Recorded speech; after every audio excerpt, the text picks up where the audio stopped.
So guys, kakatapos ko nga lang po pala maligo. Bigla daw tumawag si Lola Odette. Birthday yan daw niya. Kaya, gusto ko na naman kumain. Kakain na naman tayo. Tutulog na sana ako. Go guys, kain na naman. So, eto na nga guys. Dumating na kami dito sa Silangan. Dito nga po pala naganda sa bahay ni Wawa Rachel, si Wawa Odette. Hi guys, ang dami na ng pagkain. Paano kaya ako makakadiet nito?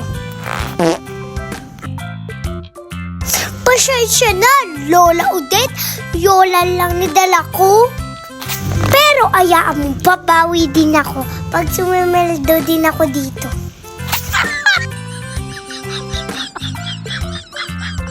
Ay, naku guys, busog na naman ako. Ay, tingnan nyo naman mo yung mga are. Ang dami din na pala nakakain eh. Yun.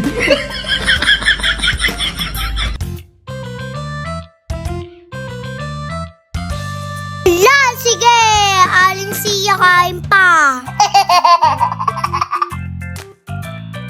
Pagka hindi naman lumaba yung bata ng are.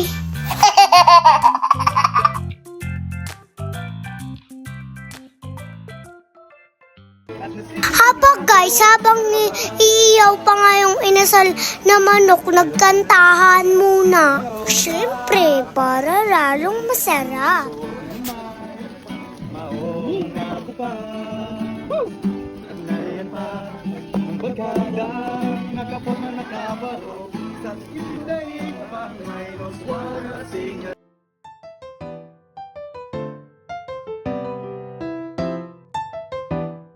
Alam mo ba guys, ang sarap ng niihaw na lamok na to ay lamok. Ay, manok pala guys.